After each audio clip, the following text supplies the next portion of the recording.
Na-reincarnate siya sa ibang mundo kung saan ang talino mula sa unang buhay ay nadala niya at naging isa sa pinakamahusay at kinilala ng lahat ang kanyang talento.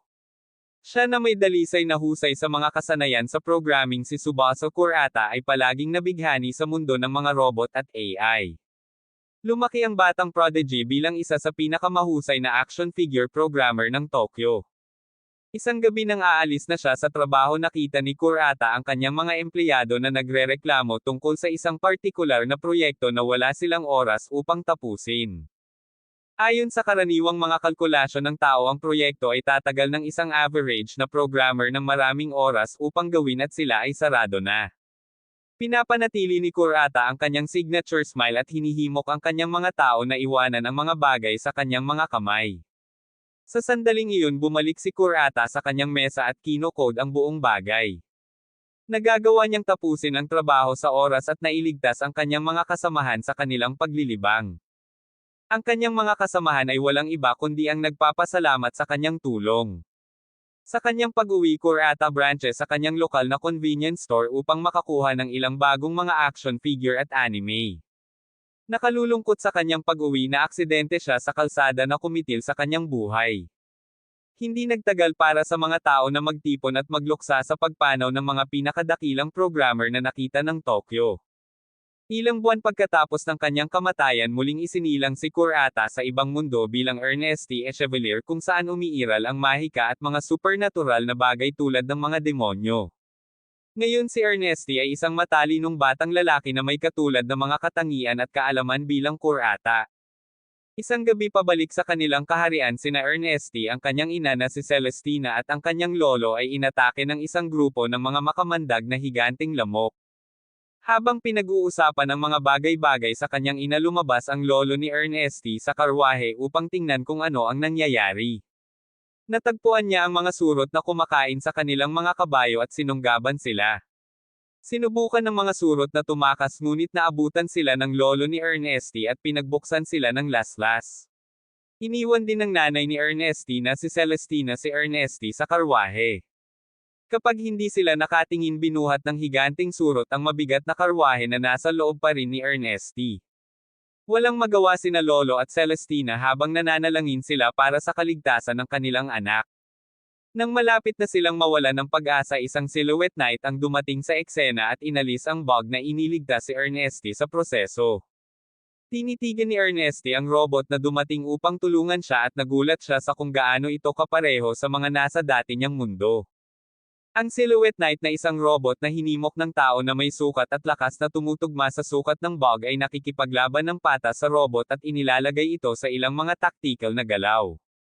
Ang tanging magagawa ni Ernesti sa oras na iyon ay panoorin ang hindi kapani-paniwalang robot na tinatanggal ang bug sa harap mismo ng kanyang mga mata.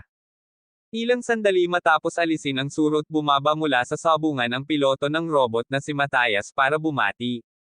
Si Ernesti ay nagmamadaling lumapit sa higanting makina at niyakap ito. Ipinaliwanag ni Matthias ang kanyang trabaho sa kanya. Si Matthias at ang ilan pang Select Knights aka the Night Runners ay kilala sa pagsasagawa ng mahihirap na misyon na tulad nito upang iligtas ang kaharian ng Frem Avila.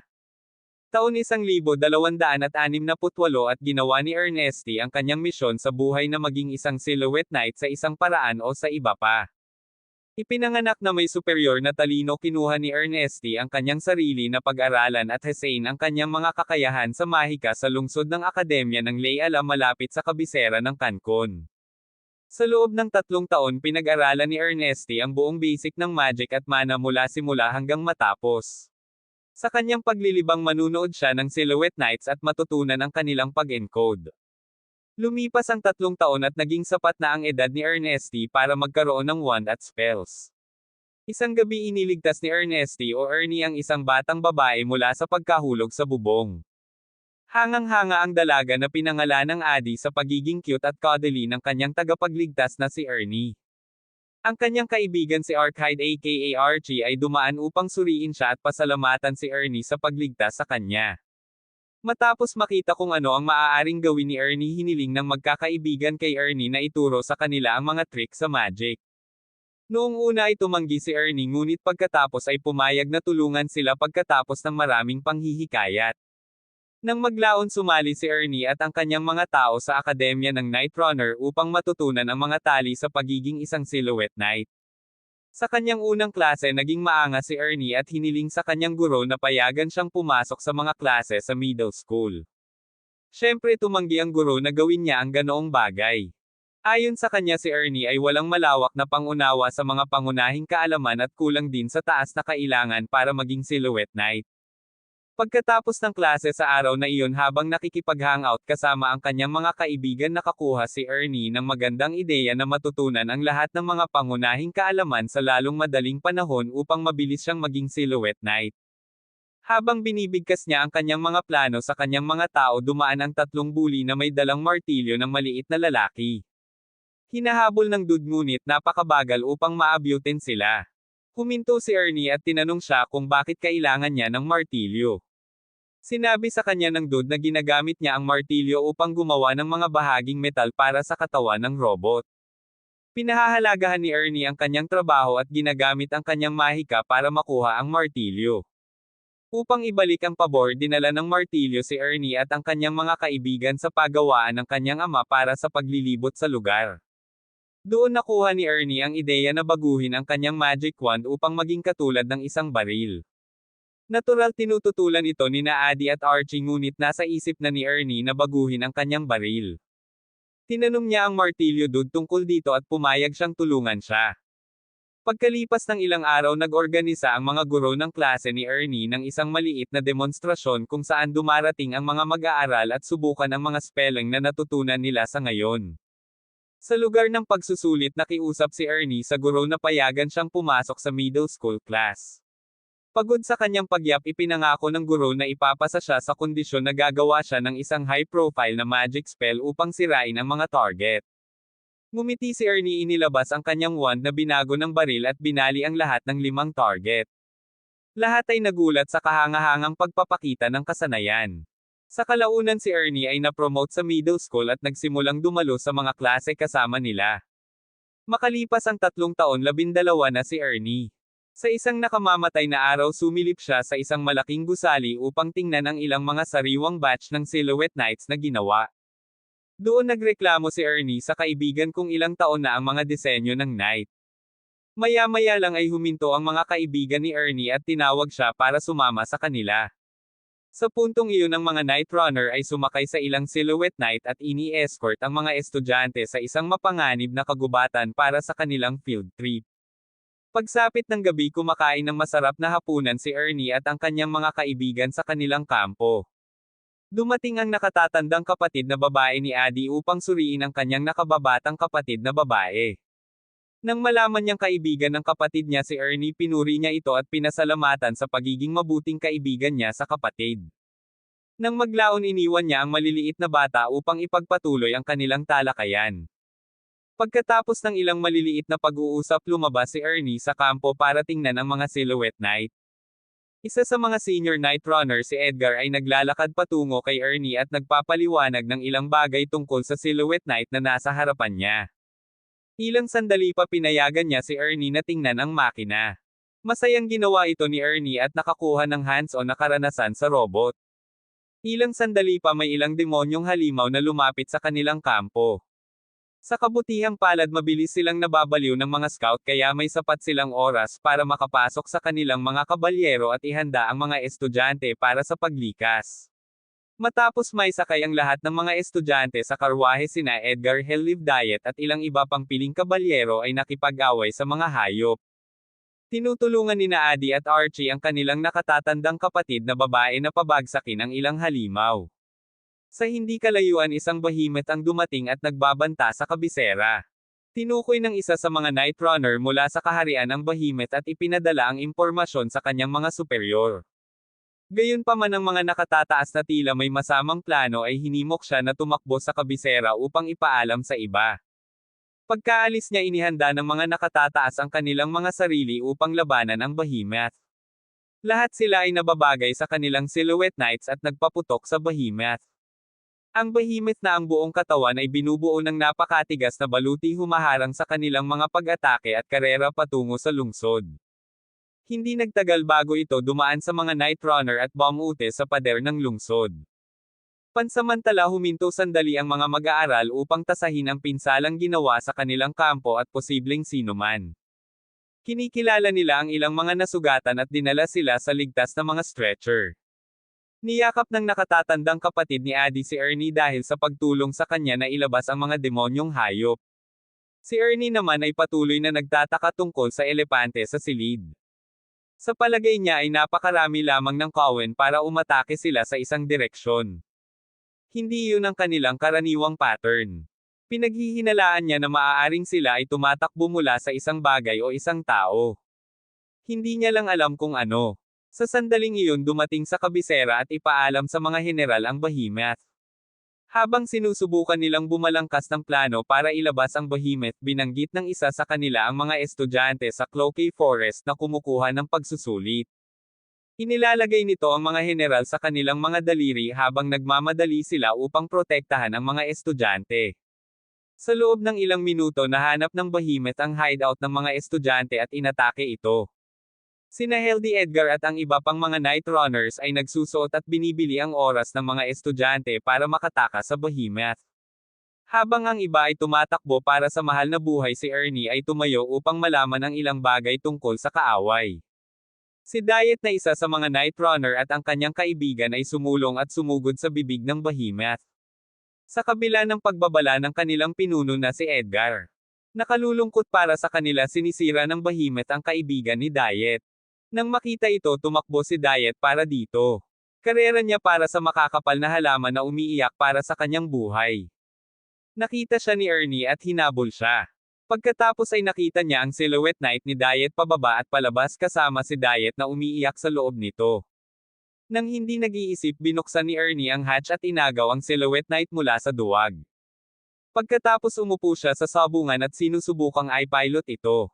Muli siya ay masyadong maikli upang maabot ang mga kontrol. Medyo naasar ito kay Ernie kaya nagpa siyang sumubok ng kung ano-ano.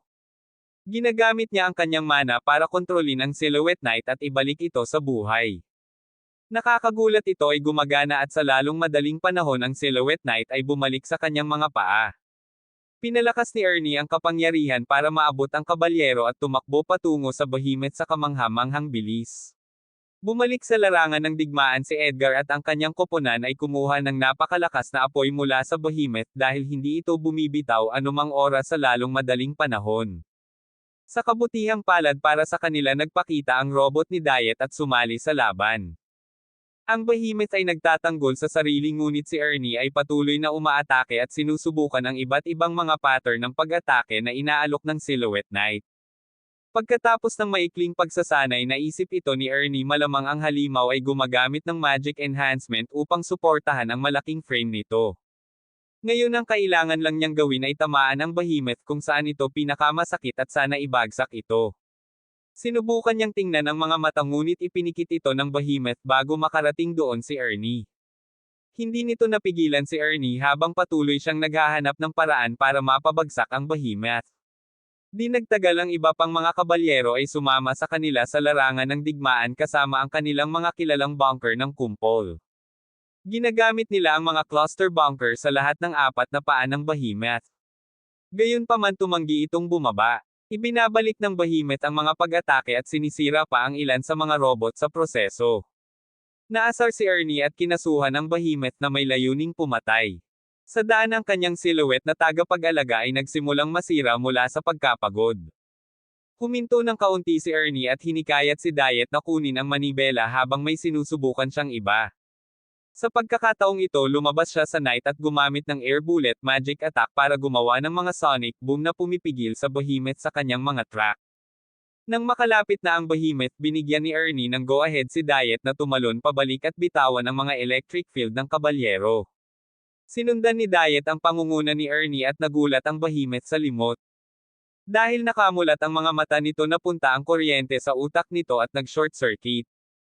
Ang behemoth ay namatay sa ilang sandali at si Edgar ay nakalapit sa silhouette knight ni Diet. Sa pag-aakalang patay na si Diet, si Edgar at ang kanyang mga tao ay nagbigay galang. Gayunpaman, nakuha nila ang pagkabigla ng kanilang buhay nang dumating si Ernie kasama si Diet. Nag-hi si Ernie at binalikan ang iba pa niyang mga kaibigan na mas masaya sa pagbabalik sa kanya. Hindi nagtagal nakarating sa hari ang salita ng katapangan ni Ernie. Ito ay humanga sa kanya ng husto kaya't hiniling niyang makipagkita sa 12 taong gulang na batang lalaki na nagpabagsak sa isang dibisyong antas ng demonyong hayop na parang isang behemoth. Nang maglaon sa araw ding iyon nakipagkita si Ernie at ang kanyang lolo sa kanyang kamahalan. Ipinahayag ng hari ang kanyang kaligayahan sa pagkakaroon ng isang tunay na kababalaghan sa buhay. Una pinasasalamatan niya si Ernie sa kanyang kontribusyon sa pagpapabagsak sa Division Class Beast. Pagkatapos upang mabayaran siya sa kanyang pagsusumikap hiniling ng hari sa kanya na pangalanan ang anumang nais niyang makuha upang magawa niya ito para sa kanya. Medyo nag-isip si Ernie tungkol dito at sinabi sa hari na gusto niyang malaman kung paano gumawa ng ether reactor na siyang puso ng bawat Silhouette Knight at isa ring trade secret ng kaharian ng Friendville. Natural ang mga nasasakupan ng hari ay nagpoprotesta laban dito ngunit muli ay tinanong ng hari si Ernie kung ano ang nais niyang gawin sa naturang mahalagang kaalaman. Lalo pang napahanga ni Ernie ang hari nang sabihin niya sa buong korte na nais niyang baguhin ang Silhouette Knights at pagandahin sila. Nagpa siya ang hari na bigyan ng isang shot si Ernie. Pumayag siya sa hiling ni Ernie at binigyan siya ng akses sa lihim na kaalaman sa kondisyon na muling likhain ni Ernie ang katawan ng sinumang Silhouette Knight. Isang piraso ng cake para kay Ernie habang pinasasalamatan niya ang hari para sa pagkakataon at umalis. Kinabukasan ng ama ni Adi si Ak of the Marquis of Sal-Adi ay ipinatawag ang kanyang mga anak na babae pabalik sa kanyang bahay upang makita sila. Doon hindi direktang hinihiling niya sa kanila na maging mga especially iya para sa kanya at iulat muna sa kanya ang pag-unlad ni Ernie. Si Adi at ang kanyang nakatatandang kapatid na babae ay walang pagtutol doon dahil wala silang naamoy na masamang nangyayari. Sa sandaling iyon tinasa nina Ernie at David ang nangungunang mechanical engineer ang pagkasira ng Silhouette Knight ni Diet. Habang nagrereklamo siya tungkol sa kakilakilabot na hugis ng kabalyero huminto si Ernie upang humanga sa kagandahan ng mga nasira. Mabilis na sumugod si Hammerdude kanina para kunin siya para hindi niya inisin si David. Gayunpaman si David na tila naging interesado sa sasabihin ni Ernie ay tumawag sa kanya pabalik upang makinig sa lahat ng kanyang sasabihin. Si David ay gumugol ng susunod na oras o higit pa sa pakikinig sa mga walang katotohanang ideya na nasa isip ni Ernie. Ayon sa teorya ni Ernie matutulungan niya si David na lumikha ng isang kabalyero na hahalili sa iba pang umiiral na mga kabalyero. Nagpa siya si David na subukan siya. Hindi nagtagal ipinakilala ni Ernie si David at ang buong workshop sa Crystal Fiber. Matapos ipaliwanag ang lahat ng dapat malaman tungkol sa hibla ipinakita ito ni Ernie sa kanila. Humanga si David dito kaya pinayagan niya si Ernie na makatrabaho sila. Hindi nagtagal dumating sina Edgar at Helvy upang suriin ang kanilang mga kabalyero. Nadatnan nila si Ernie doon na nakikipag-usap at nagpapaliwanag ng kanyang nakakabaliw na interesanteng mga ideya sa grupo. Matapos malagpasan ang Crystal Fiber lumipat si Ernie sa susunod na antas at itinayo ang ideya na gumawa ng 2 pang arma sa bawat Silhouette Knight. Si David at ang iba ay nagreklamo tungkol sa pagiging sobra para sa piloto ngunit ipinaliwanag ni Ernie ang pagiging simple ng mga armas. Ang mga braso ay hindi magiging stress sa piloto kung ang gagawin lang nito ay hawakan ang wand at kukunan ito ng mga magic beam. Si David ay asar sa una ngunit pagkatapos ay muli siya ay sobrang interesado sa kakaibang bagong batang ito. Pagkatapos ng trabaho sa araw na iyon nakipagkita sina Adi at Archie kay Ernie at nakiusap sa kanya na dalhin sila sa susunod na pupunta siya sa isang mahalagang misyon. Natural pumayag si Ernie dyan. Nang sumunod na araw kumuha si Ernie ng pahintulot mula sa punong guro na bigyan siya ng kaunting oras at lakas ng tao para makumplito ang kanyang Silhouette Knight. Pinagkalooban siya ng punong guro at bumalik si Ernie sa trabaho. Sa pagkakataong ito inihahatid niya ang lahat ng kanyang mga ideya sa lote at bumaba para magtrabaho sa mechanics. Si Ernie at ang kanyang mga empleyado ay nagtatrabaho sa buong araw na iyon at gumagawa ng mga prototype upang magkasya kahit na ang pinakamaliit na Night Runner na mayroon. Nang maglaon sa araw na iyon sinubukan nina Edgar Diet at ilang iba pa ang mga prototype at naglaro pa sila ng tag sa kanila. Kapag tapos na sila sa mga pangunahing modelo hiniling nina David at Ernie kay Helvy na subukan sila. Gumalaw ng kaunti si Helvy kasama ang robot at pagkatapos ay bumaba upang iulat ang mga kakulangan at pagpapahusay sa mga inhinyero. Hinihimok siya ni Ernie na bumalik sa Knight at subukan ang bagong sistema ng pag-target na na-install nila doon.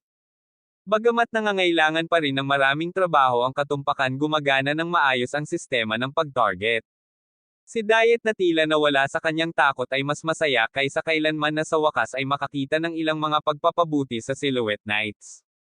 Para masubukan pa ang mga bagong Knight, inayos nina David at Ernie ang isang simpleng spar sa pagitan nina Edgar na nasa lumang kabalyero laban kay Helvy na nasa bago at pinahusay na Silhouette Knight. Nagsisimula ang spar sa magkabilang panig na naghahadjust ng suntok at laser beam sa isa't isa. Matapos makatanggap ng sapat na mga hit, si Edgar ay sumugod patungo kay Helvy at itinulak siya pababa. Gumagamit si Helvy ng ilang uri ng martial arts technique para hilahin si Edgar sa lupa. Habang bubuksan na niya ang robot, naubusan siya ng mana at natalo ang buong laban. Noong gabing iyon, nag-inuman ang lahat para ipagdiwang ang tagumpay ng proyekto sa ngayon. Habang iniisip ng lahat na sa wakas ay nasa dulo na sila ng proyekto, sinabi ni Ernie sa kanila na nagsisimula pa lang siya. Sa panahon ng pagdiriwang, isang kahinahinalang tao ang lumabas sa silid at iniulat ang kanyang mga natuklasan sa isang kakaibang babae na umiinom sa isang hiwalay na silid kasama ang isang grupo ng mga lalaki. Lumalabas na hindi lahat ay masaya sa tagumpay ni Ernie.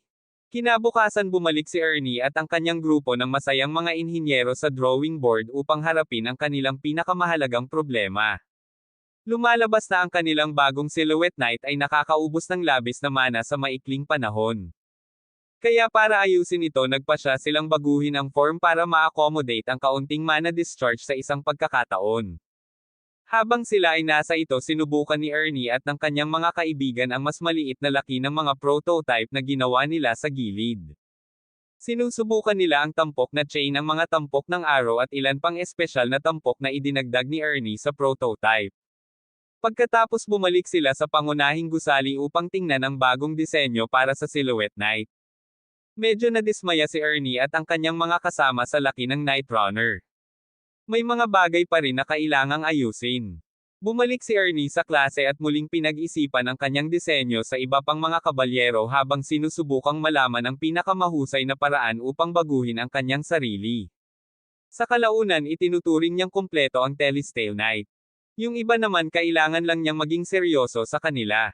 Pagkatapos ng paaralan, bumalik siya sa engineer kasama ang kanyang lolo.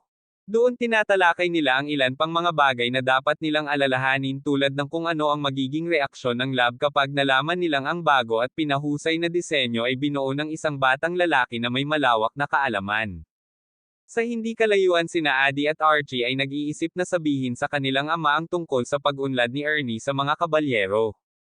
Nagpasya silang sabihin muna sa kanya bago kunin ng lab ang kredito para sa lahat ng trabaho ni Ernie.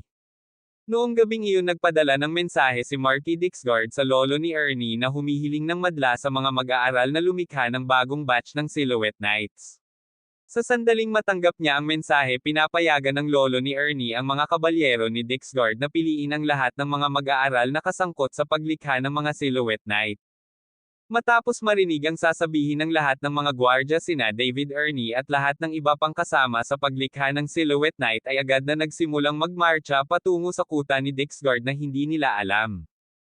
Isa sa mga masasamang tao na nagtatrabaho laban sa kanila ay nagtanim na ng bitag para sa kanila sa daan patungo sa kuta. Gumuhit siya ng isang lilang linya upang ipahiwatig ang isang Earthshaker worm sa ibabaw anumang oras na makaramdam ito ng malaking pagbabago sa timbang sa lupa. Dahil sa patang bigat ng mga Silhouette Knight, hindi ito dapat maging problema para sa kanila. Makalipas ang ilang sandali, tumakbo ang mga kabalyero sa pinakamalaking shaker worm na nakita nila. Nananatiling kalmado si Ernie at bumaba pa sa kanyang kabalyero upang pag-aralan ang pattern ng shaker worm. Matapos makuha ang kanyang impormasyon, iniwan niya ang uod sa mga kamay ni Edgar at ng mas makaranasang Night Runner. Si Edgar at ang kanyang mga tao ay bumuo ng isang quad-link formation at ginagamit ito upang sirain ang shaker worm pagkatapos ng ilang galaw. Narinig ng mga masasamang tao pabalik sa kabisera ang balita tungkol sa matinding pagkatalo ng shaker worm. Sa halip na magpakawala sa kalungkutan at panghihinayang, sila ay talagang masaya at natutuwa na ang Silhouette Knight ay sapat na malakas upang labanan ang kanilang mga pag-atake. Sa ibang lugar, naghahadya si Addie sa pagkamis niya kay Ernie. Makalipas ang ilang segundo inanunsyo ng Martilyo Dude ang pagdating ni Edgar at ng iba pa. Nagmamadaling lumabas sina Archie at Addie upang makita sina Ernie at ang kanyang silhouette knight si Telestale. Nakalulungkot para sa kanila ipinaalam sa kanila na nanatili si Ernie kasama ang Marky upang magawa ang ilang mga bagay. Samantala nababahala si Marky Dixguard sa tagumpay ni Ernesty. Alam niyang may mali sa tagumpay na ito dahil siguradong may mga naninibugho na mata na nagbabantay sa kanya. May isang bagay na hindi niya alam at nais niyang malaman sa kanyang sarili.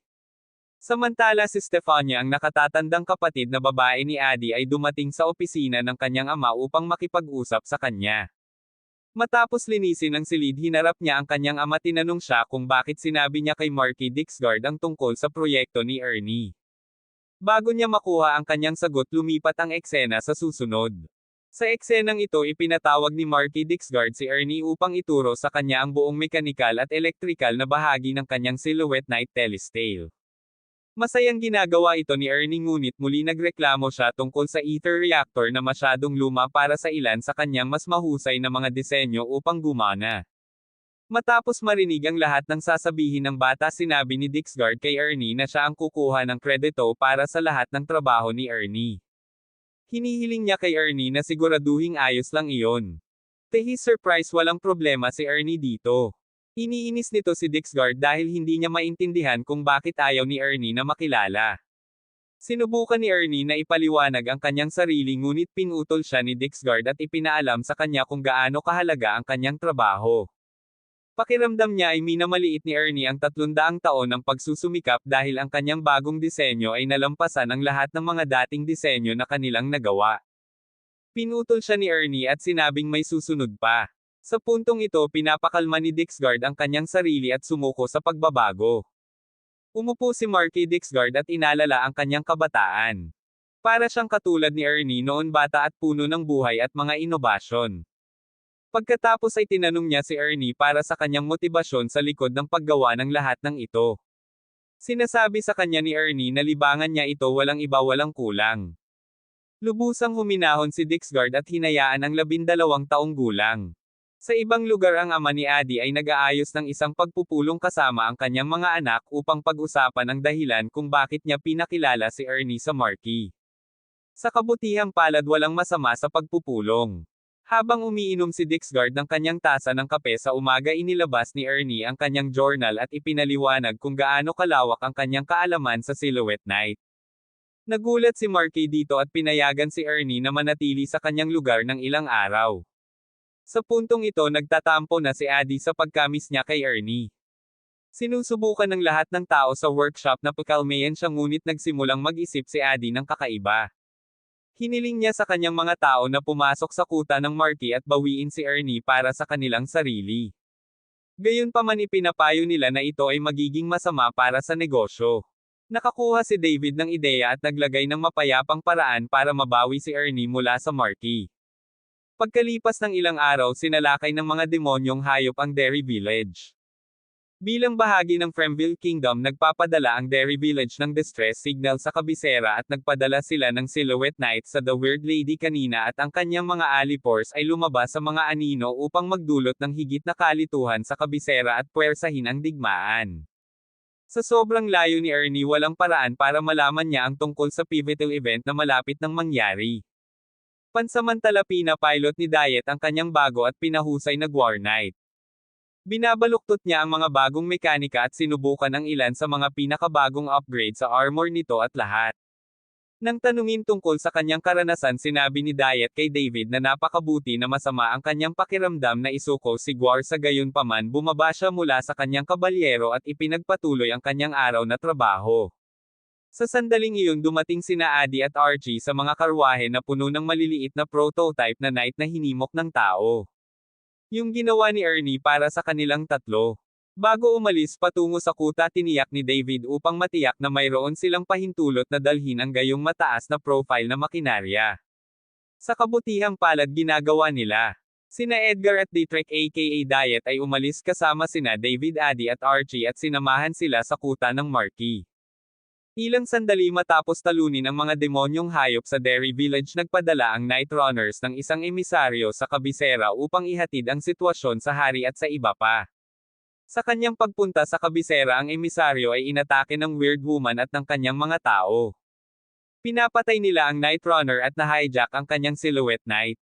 Pagkatapos, lahat sila ay nagtago sa mga karwahe at nagpatuloy sa kanilang paglalakbay patungo sa kuta ni Dixguard. Pagsapit ng gabi, ang Order of the Bronze Fang na siyang grupo ng Weird Woman ay dumating sa kuta at tinatanggap sa panloob ng mga pader. Ang Weird Woman at ang kanyang mga alipors ay naglalakad patungo sa workshop kung saan ginawa ang mga mas bagong modelo ng Knight. Doon ibinunyag nila ang kanilang mga sarili at binaril ang mga manggagawa doon bago ay hijack ang mga mas bagong modelo. Ang Weird Woman at ang kanyang mga tao ay nagsimulang takutin ang iba pang bahagi ng kuta sa pamamagitan ng pagpapaputok ng mahiwagang laser beam sa mga gusali at lugar ng tirahan. Sa loob ng kanyang kastilyo, si Dixguard at ang kanyang kanang kamay ay nagsimulang mag-isip ng kanilang susunod na galaw. Iminumungkahi ni Ernie na hayaan siyang pumunta sa larangan ng digmaan upang ibagsak ang mga Silhouette Knight. Gayunpaman, ayaw ni Dixguard na ilagay sa panganib ang buhay ng kanyang partner. Sa halip, ipinadala niya ang kanyang sariling mga tauhan, ang Hammerworth Squad, sa larangan ng digmaan upang labanan ang Weird Woman at ang kanyang mga alipors. Ang Hammerworth Squad ay agad na pumasok sa Pormasayon para harapin ang Weird Woman. Ang kanilang pinuno ay humarap sa babae at kinasuhan siya. Gayunpaman, si Lady Curhilt na ang Weird Woman ay umiiwas sa kanyang mga pag-atake at pag-atres mula sa laban. Sa wakas ay nakuha na nila ang kanilang mga kamay sa mas bagong modelo ng Silhouette Knights, kaya hindi na nila kailangang ipagsapalaran ang anumang bagay. Sa kanilang paglabas sa kuta, nakasalubong nila sina Edgar Diet at ang tatlo pa. Nang makarating sila sa kuta, dala ang kanilang bagong gamit upang makita si Ernie. Nang hindi nag-iisip ng dalawang beses, na pagkamalan sila ni Curhilt bilang mga reinforcement at inaatake sila. Siya at ang kanyang mga tauhan ay nagsimulang mag-shoot ng mga laser beam sa kaaway. Napilitan sina Edgar at Diet na gumanti habang inihatid ni David sina Addie at Archie sa ligtas na lugar. Hinarap ni Diet ang mga alipors ni Curhilt habang hinahabol ni Edgar si Curhilt. Sa kalaunan, sina Archie at Addie ay sumali sa labanan sa kanilang mga prototype suit na hinimok ng tao, ngunit halos huli na sila. Sa huli, nagawa ni Diet na mapasuko ang mga alipors ni Curhilt. Gayunpaman, nawalan siya ng konsentrasyon sa loob ng maikling panahon at hindi pinaganya ng mga henchmen ang kanyang mech gamit ang isang EMP. Sa kabilang banda, naabutan ni na Archie at Addie si Edgar at nagtag para tumulong sa paghuli sa magnanakaw na nagnakaw ng kanilang mech. Si Ernie naman ay medyo nababahala sa kanyang catamaran. He makes up his mind to help his friends, but then again wonders how he's going to do so since there's no mech for him to use. Nang malapit na siyang mawalan ng pag-asa, nakita niyang dumating si David sa kuta kasama ang kanyang karwahe. Bumaba si Ernie sa karwahe at ginamit ang huling mech na hinihimok ng tao para tulungan siya sa kanyang misyon. Pinapilot niya ang maliit na makina at ginagamit ito upang mano-manong i-disable ang iba pang mech robot na ginagamit ng mga kaaway. Kapag siya ay tapos na, siya relays kanyang bagong plano upang muling makuha ang kanilang ninakaw Telestale. Nang marinig ang lahat, bumagsak si Ernie sa negosyo. Samantala, si Curhilt at ang isa pa sa kanyang mga tao ay patuloy na tumatakbo patungo sa hangganan kasama si Edgar at ang dalawang bata na mainit sa kanilang buntot. Sa kalaunan, sila ay nagkakasakit ng buong bagay at nagpasya na atakihin sila. Hinarap ni Curhilt si Edgar habang sinusubukang sabotahe sila ng iba niyang alipors. Pinigilan siya ni Archie na sabotahe si Edgar sa pamamagitan ng pagdadala sa kanya sa isang bitag na mali niyang naitakda. Ang alipors, pagkatapos mahulog sa bitag, ay napadpad at nahulog sa isang lawa na hindi pinaganya ang kanyang mekanismo. Samantala, si Curhilt ay patuloy na nakikipaglaban kay Edgar. Nagagawa niyang madaig at maipit siya. Pagkatapos, naglaslas siya ng malaking butas sa Earl Cumber ni Edgar bago tumakas gamit ang Telestale. Hindi nagtagal, dumating si Diet at ang iba sa kinaroroonan ni Edgar at inasikaso siya. Pinag-iisipan nilang ituloy ang Telestale, ngunit napatigil sila sa pag-atake sa kanila ng isang kawan ng mga demonyong hayop. Huminto ang lahat para harapin ang kayag ng mga demonyong hayop na umaatake sa kanila. Sa lalong madaling panahon, natalo nila silang lahat sa isang gabi at bumalik sa kabisera upang maging mga bayani. Si Marky Dixgard at ang kanyang kanang kamay ay nag-iisip kung sino ang nasa likod ng mga tansong pangil. Pagkatapos ng maraming pagninilay-nilay na pagpasyahan nilang kailangan itong ayusin ng ibang bansa. Pagkalipas ng ilang araw ipinatawag ng hari si Ernie at ang kanyang mga tao sa palasyo at bumuo ng isang bagong order na pinangalanang Order of the Silver Phoenix. Ang order na ito ay itatalaga sa R&D sa iba't ibang mga pagpapabuti para sa kanilang mga mech. Inilagay niya si Ernie bilang pinuno ng bagong order at hinihimok siya na gumawa ng isang mahusay na trabaho sa pagbuo ng mas mahusay na mga mech sa hinaharap. Samantala binisita ni Helvy si Edgar sa ospital. Doon ipinangako niyang babalikan ang kanyang kabalyero sa isang paraan o sa iba pa. Sa kanilang pagbabalik sa kanilang bayan na panaginipan ni Ernie ang kanyang mga robot. Sa panaginip na ito nakita ni Ernie ang kanyang limitadong edisyon na robot na tumakbo palayo sa kanya. Mabilis siyang nagising at nakita niyang natutulog si Addie sa kanya. Sinubukan niya itong gisingin ngunit napakalayo na ni Addie. Sa bandang huli tinutokso siya nito at pinipilit siyang magising. Samantala ang baseng disenyo ng Telestale ay ipinadala sa Silhouette Nightclub para sa karagdagang pag-aaral. Ang mga siyentipiko doon ay nagpupumilit na maunawaan ang algorithm sa likod ng material na kristal na tissue. Ang hepe ng laboratorio si Chief Gasca ay nagagalit sa kanyang mga tao dahil sa pagiging mabagal sa makalipas ang ilang minuto ang direktor ng laboratorio si Director Olver ay nagpakita at tinukso si Gasca tungkol sa kanyang sariling pag-unawa sa mga disenyo ng Telestale. Iniiwasan ni Gasca ang anumang mga tanong na nagdududa at nagdahilan kay Olver. Nang gabing iyon nangako si Gasca na gagawa ng isang bagay na magpapanumbalik ng pananampalataya ng hari sa kanila. Iyan lang ang paraan para matalo nila ang Order of the Silver Phoenix at makabalik sa tamang landas. Si Dixgard sa isang pakikipagpulong sa hari ay ipinaliwanag ang kanyang mga natuklasan pagkatapos imbestigahan ang Bronze Fang. Lumalabas na ang Bronze Fang ay pawang mga mersenaryo na ipinadala mula sa Occident Kingdom upang guluhin ang kapayapaan sa pagitan ng Fremville at ng iba pang nakapalibot na mga bansa. Ngayong kasama na nila ang isa sa kanilang mga Telestales walang sinasabi kung ano ang kanilang pinaplano para sa hinaharap. Ang hari gayunpaman ay umaasa sa kung ano ang plano ni Ernie at ng kanyang koponan para sa kanila. Sa sandaling iyon nalaman ng pamilya ni Ernie ang tungkol sa kanyang promosyon.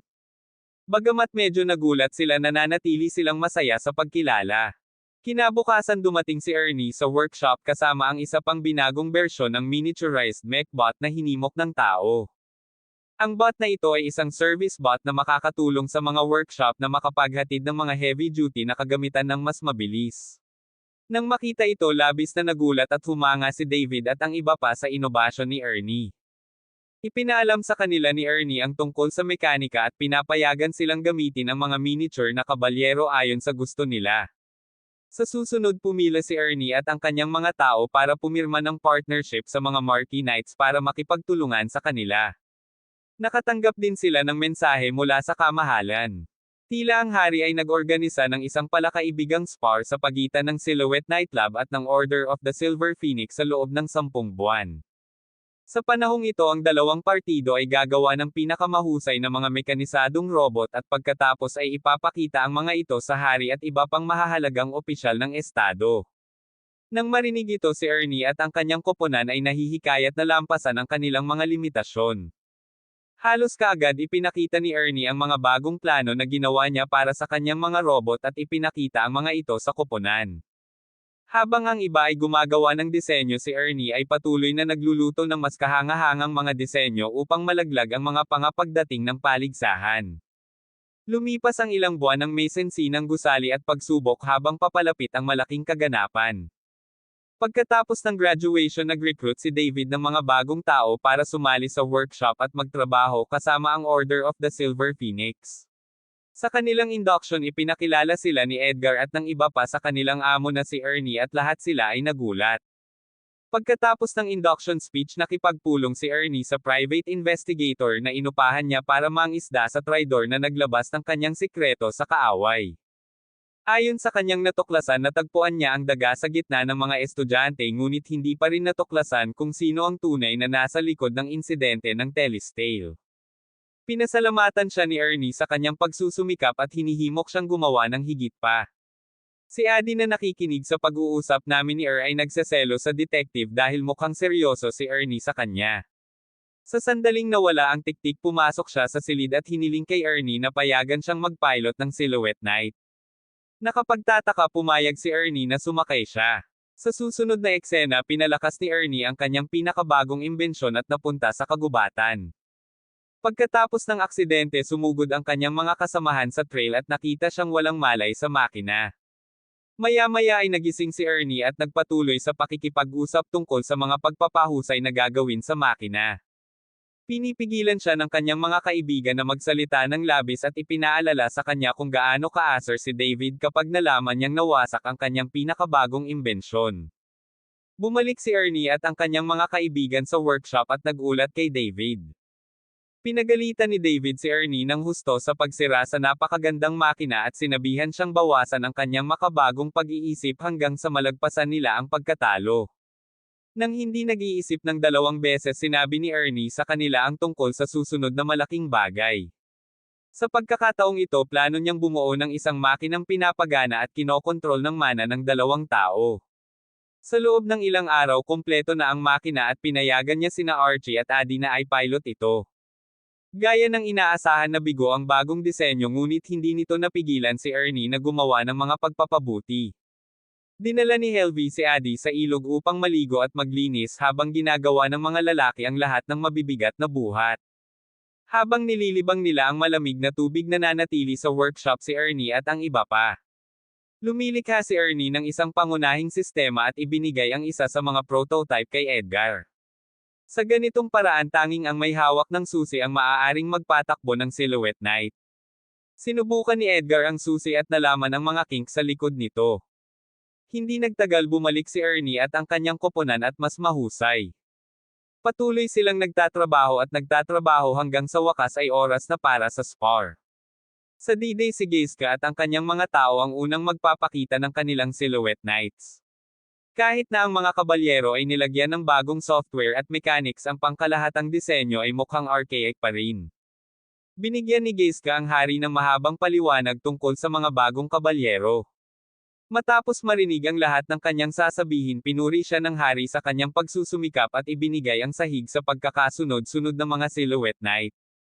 Sa pagkakataong ito si Ernie at ang kanyang mga tao ay gumawa ng isang napakadramatikong entry.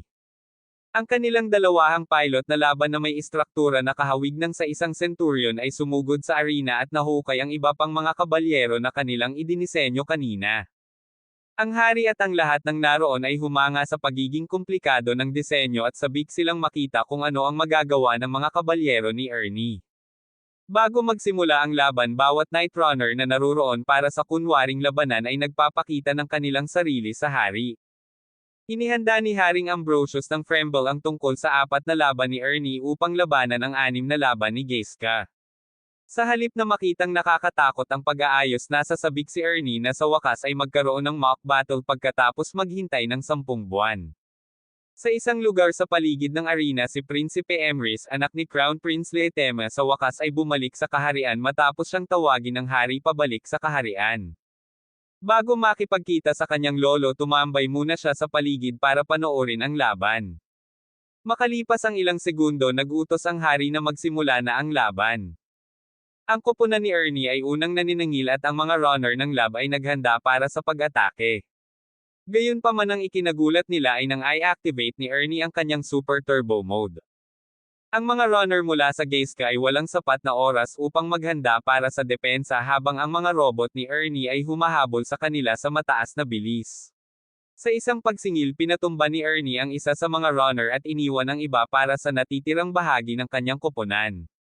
Sina Adi at Archie ang sumakay sa Centurion at hatiin ang koponan ng kaaway sa kalahati kaya ang plano ay hatiin ang koponan ng kaaway sa 2 at gawing mas madali para sa bawat isa sa kanilang mga unit na ibagsak. So far so good.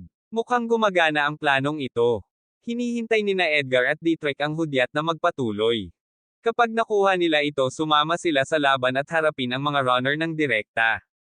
Ginagamit ni Edgar ang kanyang kaalaman at karanasan sa pakikipaglaban para harapin ang mga Manin Akbo. Ginagamit niya ang mahinang kidlat at pinasuko ang isa sa mga kabalyero habang binibili ang oras para makapagpahinga si Ernie at mabawi ang kanyang nawalang mana. Mabilis na nasanay ang mga Eruvianite mula sa pangkat ni Geiske sa kanilang mga bagong kaaway. Gumanti sila at pinapanatili si Dietrich sa tabi ni Edgar. Ang hindi nila alam ay binibili nilang dalawa ng sapat na oras para mabawi ni Ernie ang mana sa likod. Gayunpaman hanga pa rin ang hari sa mga tauhan ni Geiske at sa kanilang pagiging matibay. Magulo ang laban nang makita ng mga tauhan ni Ernie ang kanilang sarili na nahihirapang makipagsabayan sa mga Eruvian. Sa kabutihang palad natapos ni Ernie ang pagsingil sa kanyang mana sa oras. Bumalik siya sa larangan ng digmaan ng mas malakas kaysa dati at pinabagsak ang mga tauhan ni Geiske para sa panalo. Itinigil ng hari ang laban at idineklara ang koponan ni Ernie na mas mahusay. Ang lahat ay bumangon at nagpapasalamat sa isa't isa sa pagbibigay ng kanilang lahat. Samantala tinanong ni M. Rice ang matalinong binata na namumuno sa Order of the Silver Phoenix. Si Geiske sa kabilang banda ay nagmamadaling makipagkita sa Ernesti na ito na kanyang naririnig nang sa wakas ay nakausap na niya ang maliit na lalaki. Ang dalawa ay nag-uusap na parang mga batang magkaibigan na kakakilala lang pagkatapos ng mga taon na magkahiwalay. Pinag-uusapan ni Oliver at Ambrosius ang mga bagong disenyo ni Ernesti. Ibinigay ni Ambrosius ang buli ng bagong disenyo sa kanyang lab at ipinaubaya ang pagbabago kay Ernie at sa kanyang koponan.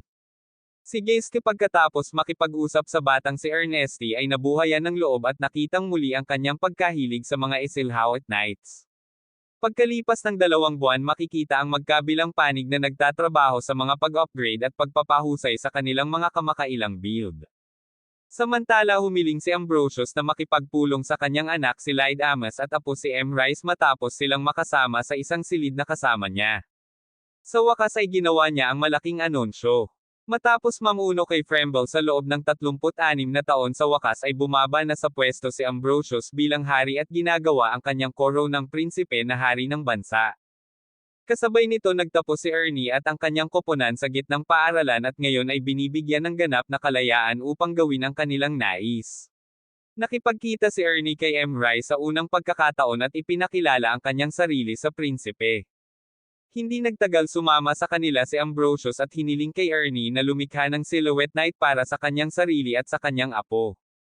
Natural walang problema si Ernie dito kaya humingi siya sa kanila ng mga detalye na gusto nilang idagdag sa kanilang mga kabalyero. Matapos marinig ang kanilang mga iniisip bumalik siya sa trabaho sa mga mech. Makalipas ang isang season tapos na ang mga mech. Gumagawa si Ernie ng 2 magkatulad na mech na ang isa ay kulay ginto at ang isa ay kulay pilak. Nakalulungkot pinili ni na Ambrosius at M. Rice ang gintong tigre. Sa bawat isa sa kanila ay tumatangging umatras nagpasya silang ayusin ito sa pamamagitan ng isang tunggalian. Ang duo ay pumasok sa magkahiwalay na Silhouette Knight at lumaban ito sa isang pribadong arena na sina Ernie at Adi lang ang kanilang manunood. Nakita ni Ernie ang malakas na paggamit ng sibat ng hari. Ayon sa mga alamat ang hari ay dating mabigat sa pamamagitan ng isang sibat. Kahit ang mga demonyong hayop ay natatakot sa kanya noon. Natutuwa sina Ernie at Adi nang makitang may mga gimmick pa rin siya. Si M. Rice naman hindi rin naman mahina. Ginagamit niya ang kanyang liksi at lakas para makaiwas sa mga atake ng kanyang lolo. Sa kalaunan nanalo siya sa laban at nakuhang panatilihin ang Golden Knight. Pagkatapos ng laban sumuko si Ambrosius upang talunin at kinuha ang pilak na kabalyero. Sa ibang lugar ang kawen ng demonyo ay umaakyat patungo sa isa sa mga pinakalihim na lugar sa kaharian ng Frendel. Wolfheim ang balita ng Shell-Cased Demon Horde attack ay nakarating sa hari at natakot siya ng husto upang aipos ang kanyang taunang kumperensya. Mabilis siyang tumawag ng emergency meeting kasama ang kanyang mga general para talakayin ang mga taktika na maaari nilang gamitin para mapatalsik ang isang baliw na demonyo. Ang Shell-Cased Demon Horde na isa sa pinakakinatatakutan ng mga demonyong sangkawan sa buong Frendel ay isang colony type na demonyo kung saan ang mga individual na ant demon ay nagkumpol-kumpol sa paligid ng isang unit na tinatawag na Reyna at sinusundan siya. Kapag oras na para umatake o kumuha ng pagkain humihiwalay ang mga ant demon sa kanilang Reyna at itinago siya sa isang ligtas na lugar habang umaatake sila. Nagtanong ang hari tungkol sa Silhouette Knights doon at sinabi sa kanya na nakabuo na sila ng isang linya ng depensa para maiwasan ang mga demonyong langgam. Pagkatapos ng pagpupulong tinawag ng hari si Ernie at ang kanyang pangkat upang ipaalam sa kanila ang problemang kinakaharap. Kapag nakuha niya sila sa isang silid ipinaliwanag niya ang buong sitwasyon sa kanila. Tinanong siya ni Ernie kung bakit napaka-protective niya kay Wolfheim at sinabi sa kanya ng hari na iyon ay dahil doon ginagawa ang mga Aether reactor. Nang marinig ito nanlaki ang mga mata ni Ernie at agad niyang hinikayat ang kanyang koponan na mag-ayos at maghanda upang sumakay at ipagtanggol ang lugar ng kapanganakan ng Aether. Sa sandaling iyon ang mga esilhaw at nakabalyero na nagtatanggol kay Wolfheim ay isa-isang ibinababa ng mga ant-demonyo. Kapag ang lahat ng pag-asa ay tila nawala ang Order of the Silver Phoenix ay dumating upang ganap na lipulin ang hukbo ng mga langgam na dumating upang salakayin sila. Ginagamit ni Emrys ang kanyang Golden Knight para ibagsak ang isang malaking tipak ng mga langgam sa isang iglap.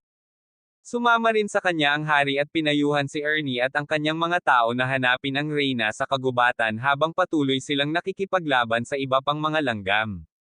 Nagpasalamat si Ernie sa hari para sa pagkakataon at nagtungo sa kagubatan kasama ang kanyang mga tao. Nag-aalis sila ng ilang langgam papunta doon at nag-activate ng turbo mode habang nakasakay sila sa kagubatan. Habang papunta sila sa hideout ng Reyna pinag-usapan ni Ernie at ng kanyang mga tao ang mga bagong karagdagan sa kanyang pinakabagong build ng Knight. Bago niya matapos ang kanyang pananalita nagpakita ang Reyna.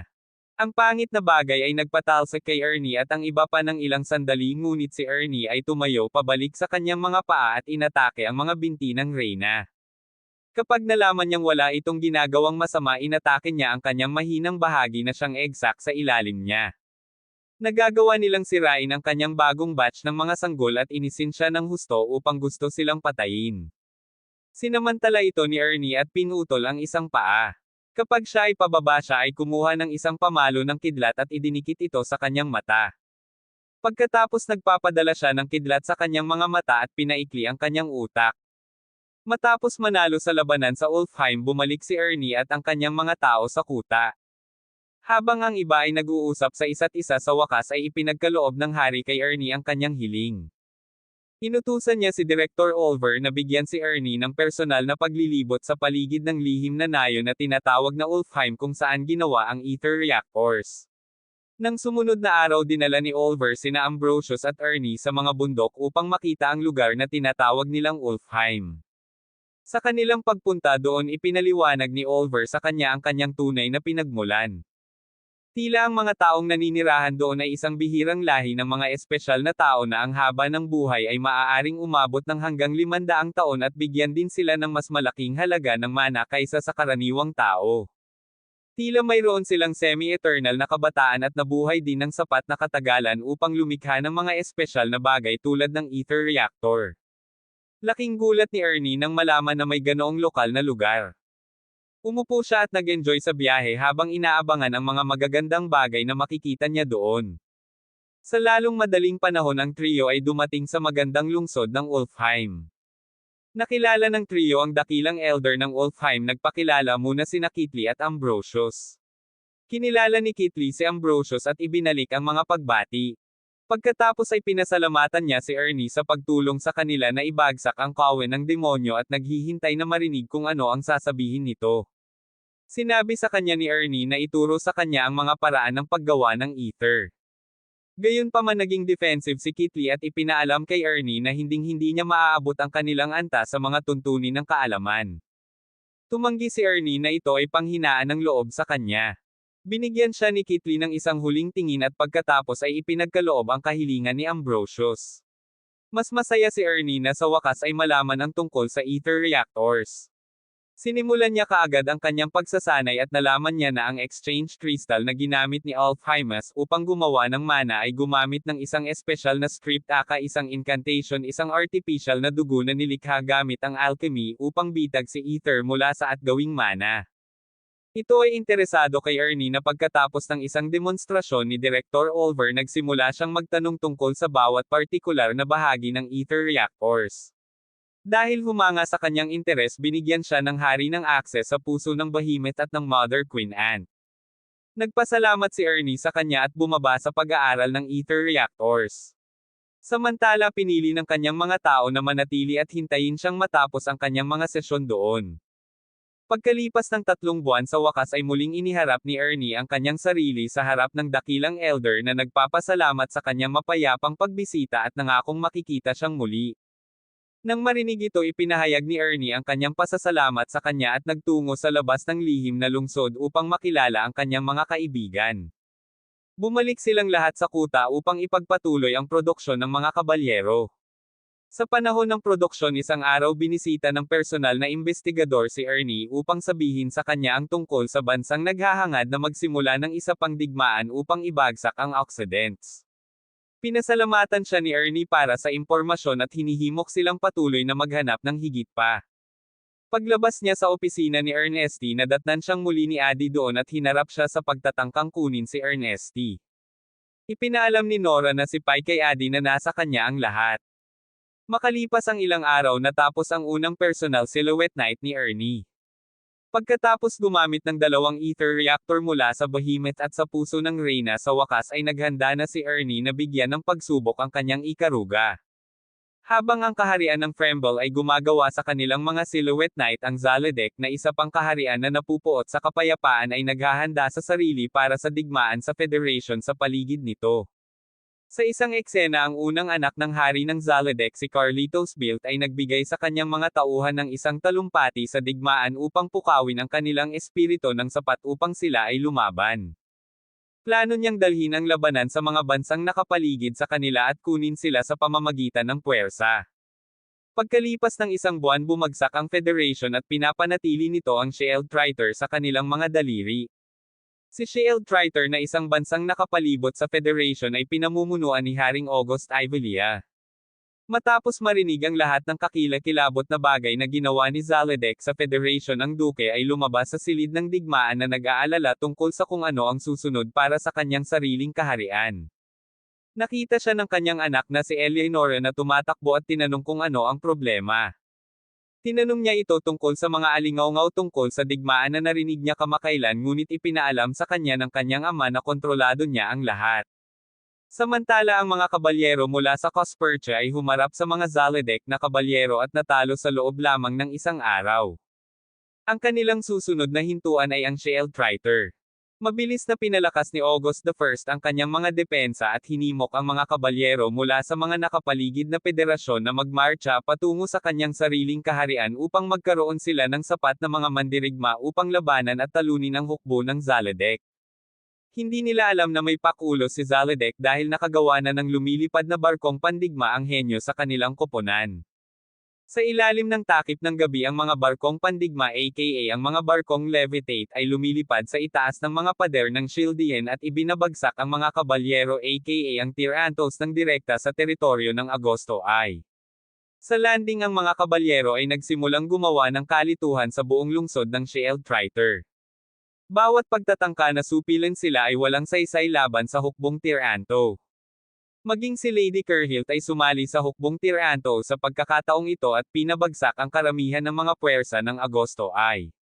Nang makita ang pagkamatay ng kanyang kaharian tinawag ni August I ang kanyang anak na babae at kinumbinsi itong tumakas sa lungsod kasama ang 2 pang babae upang siya ay ligtas mula sa apoy ng kaaway. Pagkaalis niya pumasok siya sa sarili niyang silhouette night at haharap sa kaaway kasama ang mga natitirang sundalo niya. Binili niya ang kanyang anak na babae ng sapat na oras para makatakas ito sa pamamagitan ng paghiling ng isang tunggalian kay Cristobal. Masayang tinanggap ni Cristobal ang hamon at bumaba upang labanan ang hari. Sa kanilang paglabas ng kaharian si Eleonora ay tumangging pumunta pa. Gusto niyang makabalik sa kanyang ama at iligtas ito sa tiyak na kamatayan. Gayunpaman ang kanyang mga tao ay sumampal sa kanyang ulo at kumbansihin siyang mabuhay para sa kinabukasan ni Cuspers. Sa sandaling iyon sinalubong ng hari ang kanyang pagkamatay habang dinaig siya ng mga kabalyero ni Cristobal. Ang balita ng pagbagsak ni Cuspers ay agad na nakarating sa hari ng Zalautec at itinalaga niya ang pagkuha sa kanyang kapatid na babae si Catalina. Samantala si Eleonora at ang kanyang entourage ay huminto sa mga hangganan ng Cuspers. Medyo hinaharas ng mga gwardya doon ang entourage at saka nahuli ang prinsesa. Kinabukasan sumakay si Ernie at ang kanyang mga tao sa mga tarangkahan ng Cuspers upang maghatid ng mga paninda sa hari. Pagdating doon tinanong sila ng mga gwardya sa tarangkahan na iginigiit na kailangan nilang hanapin ang kanilang mga kargamento. Si Imrice at ang iba ay nagsisinungaling at naghihintay ng sapat na katibayan upang ipakita ang sarili nito. Matapos makumpirma na si Cuspers ay nakuha ng kaaway sila ay umatake. Pumasok si Imrice sa kanyang Golden Knight at ginamit ni Ernie ang kanyang bagong Silhouette Knight para patayin ang lahat ng kaaway na knight na naruroon. Nang matapos siya lumabas si Ernie at ang kanyang mga tao upang tasahin ang pinsala. Nalaman nila na ginagamit ng hukbo ng Zalautec ang Telestale na disenyong ninakaw ni Kirhiltz kanina. Hinihikayat lamang nito si Ernie na gumawa ng mas mahusay kaysa ngayon. Inutusan niya ang kanyang mga tao na tipunin ang lahat ng nawasak na mga kabalyero para sa mga materyales at simulan ang kanyang maliit na krusada upang manghuli at iligtas ang mga nahuli ng Zalautec. Isang gabi si Cristobal ang pangalawang anak ng hari ay nakipagkita kay Eleonora at inutusan itong maging asawa nito upang siya ay maging hari. Sinubukan ni Eleonora na tumanggi ngunit wala siyang pagpipilian kung gusto niyang iligtas ang kanyang kaharian. Si Cristobal ay lumabas ng silid kasama ang kanyang mga alipors na nagrereklamo tungkol sa isang napakaraming rebelding grupo na naglalabas ng kanilang mga unit sa buong bansa. Inatasan ni Cristobal ang kanyang general na asikasuhin ang problema sa lalong madaling panahon upang maiwasan ang anumang panghihimasok sa kanilang mga plano. Habang naglalakad sila palabas ng hallway nag-aalok si Lady Kirhilt ng Bronzefang na tulungan ang general na asikasuhin ang problema ng mga rebelde. Nang walang mawawala pinapayagan siya ng general na gawin ang gusto niya. Si Nora Ampay mula kanina ay nag-uulat ng buong sitwasyon kay Ernie pagkatapos mag-eavesdrop. Nang marinig ito agad na nagplano si Ernie at ang kanyang mga tauhan ng rescue mission para mabawi si Eleonora mula sa masamang Cristobal. Kasabay nito sa wakas ay nahuli ng isa sa mga barkong pandigma ng Zalautec si Ernie at ang kanyang mga tao. Sumunod sila sa kanila saglit at pagkatapos ay naghahanda na silang harapin. Ang mga lalaki ni Ernie ay kumukuha ng dugo at gumanti ang hukbo ng Zalautec. Lahat ay nababagay at nagsimulang lumaban para sa kanilang kalayaan. Natagpuan ni Diet ang kanyang sarili sa gitna ng isang Gustav mula sa Zalautec at napilitang labanan ang kanyang kabalyero gamit ang maraming espada. Ginagamit ni Gustav ang kanyang bilis sa kanyang kalamangan at inaatake si Diet. Gayunpaman ibinaba siya ni Diet at pinilit ang iba na umatras. Ikinabit ni Gustav at ng kanyang mga tauhan ang kanilang mga sarili sa barkong pandigma at lumipad sa labas para mahuli sila ng mga tao ni Ernest. Bumalik sa barkong pandigma pinagtatawanan ni Kirhilt si Gustav dahil sa pagkatalo niya sa isang tulad ni Diet. Galit na nagpasalamat si Gustav sa kanyang tulong ngunit nangako na hindi na niya ito kakailanganin pa. Pagkatapos ng pakikipaglaban sa barkong pandigma ni Zalautec binisita nina Ernie at Emrys ang merchant city ng Fontaine na nasa silangan ng kaharian ng Kuspritsa. Pagdating nila doon nagbabalat kayo sila para maging katulad ng mga normal na manlalakbay at pumuslit sa lungsod. Doon nakita nilang tiwangwang at walang tao ang buong lugar. Tumingin sila sa ilang kalye at bumalik sa kanilang hideout. Pagkatapos makipagkitang muli sa iba tingnan ni Ernest at ng kanyang mga kasamahan ang kanilang miniature Silhouette Knight na hinimok ng tao para matiyak na nasa top condition sila para sa rescue mission. Matapos gawin ang mga pagsusuri sa pagpapanatili lahat sila ay nagsimulang iligtas si Eleonora at ang kanyang entourage. Lahat sila ay lumilipad sa mga bubong ng mga gusali sa Fontaine at sa wakas ay malapit nang makita ang apat na tore na layout ng mansyon ng hari sa di kalayuan. Ipinaliwanag ni Nora ang mga antas ng seguridad ng mga tore kay Ernie at sa iba pa upang makapagluto sila ng isang plano na makalusot sa bawat tore ng tahimik. Dahil hindi nila alam kung saang tore naruroon si Eleonora hinati nila ang kanilang mga sarili sa apat na koponan para makalusot sa bawat tore at iligtas ang entourage at ang prinsesa. Pumasok si Ernie sa unang tore at nadatnan niya si Martina ang asawa ni Duque Fernando nakaupo at naghihintay ng kanyang parusa. Ipinakilala niya ang kanyang sarili at ipinaalam sa kanya ang kanyang misyon. Nang dumaan ang mga gwardya upang tingnan ang mga bagay-bagay matagal nang wala si Ernie kasama si Martina. Kasabay nito iniligtas ni Emrys ang kanyang kapatid na si Isidora sa isa pang tore.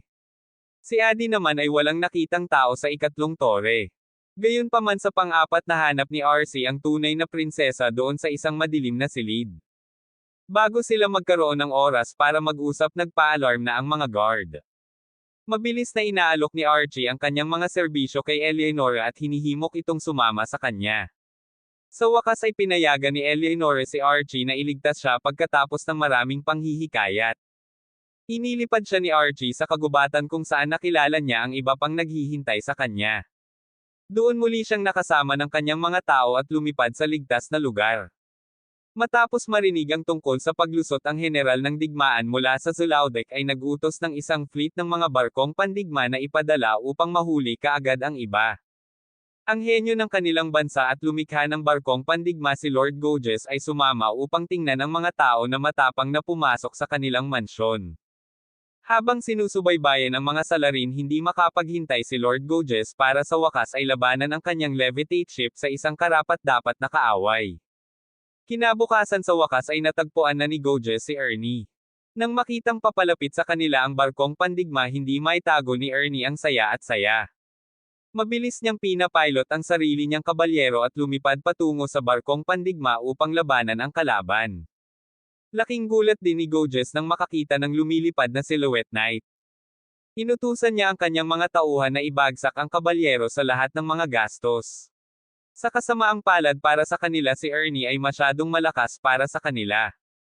Ibinaba niya ang lahat ng mga kabalyero mula sa barkong pandigma at pinatakbo ang barkong Zulaudek. Nangako si Goges sa araw na iyon na hihigitin ang disenyo ni Ernie at bawiin ang kalangitan para sa Zulaudek. Si Cristobal ang pangalawang anak ng hari ng Zulaudek ay labis na nasaktan matapos marinig ang tungkol sa matinding pagkatalo ng kanyang mga barkong pandigma. Nag-aalinlangan pa nga siya sa una ngunit pinatunayan ni Goges ang kwento ng general ng digmaan at sinabi sa kanila ang tungkol sa hindi makapaniwalang katapangan ng mga kabalyero ni Ernie.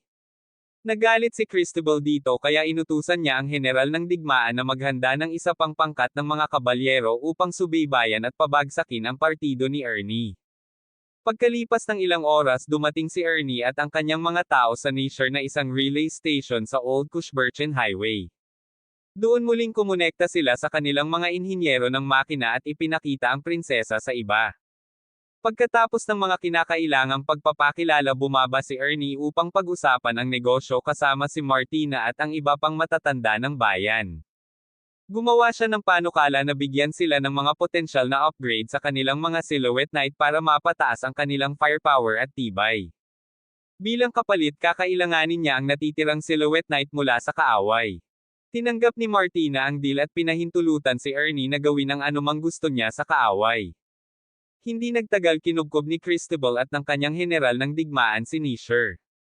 Gayunpaman ang mga Nisherian ay nakahanda na para sa kanila habang nagpapaputok sila ng mga magic laser beam sa kanila at hinahabol sila pabalik sa kanilang kaharian.